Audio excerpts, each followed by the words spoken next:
Bonjour à tous et bienvenue dans ce 51e épisode de l'Eco Weekend. Inversion de tendance cette semaine. Les débuts furent chahutés. Lundi, après la décision de l'OPEP de maintenir son programme d'augmentation de la production en place, alors que beaucoup d'investisseurs s'attendaient à une accélération de cette production afin de mettre fin à la hausse des prix de l'énergie, eh bien les marchés actions ont poursuivi leur tendance baissière du mois de septembre. Il aura donc fallu attendre mardi pour que le sauveur se manifeste en la personne de Vladimir Poutine. En effet, alors que le gaz avait grimpé de 20% sur la seule journée de lundi, il était déjà à plus 40% mardi lors de l'intervention du président russe. Il a rassuré sur sa capacité à alimenter l'Europe cet hiver, ce qui a stoppé net l'emballement à l'œuvre. Mercredi, le Sénat américain a validé majorité contre opposition un nouveau plafond de la dette américaine. Celui-ci passe de 28 400 milliards à 28 900 milliards jusqu'au 3 décembre, le temps de trouver une solution structurelle à partir de là.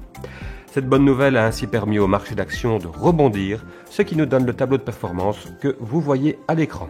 Je vous avais promis la semaine passée que nous reparlerions d'Evergrande. Je n'imaginais pas que ce serait à titre de comparaison. En effet, si le géant chinois de l'immobilier n'a plus fait parler de lui de cette semaine, deux autres sociétés immobilières chinoises ont quant à elles manqué d'honorer leur remboursement dans les délais. Et donc, c'est sur l'ensemble du segment immobilier chinois que l'inquiétude a été renforcée. Finalement, vendredi, le rapport américain sur l'emploi était très attendu et on peut dire qu'il a fait l'effet d'un pétard mouillé. En effet, avec de mauvais chiffres, l'incertitude sur le changement de politique monétaire est maintenue.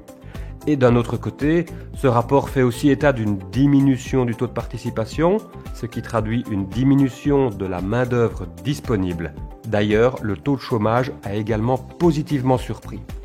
En conclusion, le marché obligataire s'est tendu sur fond d'anticipation de hausse de taux, mais le marché d'actions est quant à lui resté en statu quo.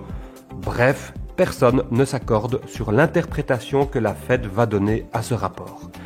Il semble que personne ne s'accorde toujours pas non plus sur l'inflation, alors que les grandes banques centrales considèrent toujours la situation comme temporaire, maintenant leur stratégie en place. Les plus petites banques centrales, Norvège, Nouvelle-Zélande, Brésil, Russie et quelques autres, ont de leur côté déjà actionné le levier des taux d'intérêt à la hausse, actant là une situation qui est bien réelle. Les autres données économiques que vous voyez à l'écran actent le ralentissement à l'œuvre depuis plusieurs semaines. La semaine prochaine, un dossier pour le moins croustillant devrait venir sur la table. Le tribunal constitutionnel polonais a décidé que la Constitution primait sur les traités européens. L'Union menace donc de suspendre le versement des fonds de son plan de relance Next-Gen EU, soit 100 milliards d'euros quand même, et les officiels européens en font une question de principe, préalable à l'unité et l'intégration européenne. D'un autre côté, la Pologne peut également user de chantage dans les décisions européennes qui nécessitent l'unanimité.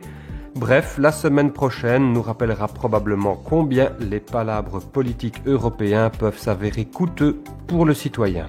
J'espère que vous avez apprécié ce podcast. N'hésitez pas à vous abonner à la chaîne Nagelmakers. Quant à moi, je vous donne rendez-vous le week-end prochain pour un 52e épisode. Et d'ici là, je vous souhaite un très bon week-end et déjà une excellente semaine.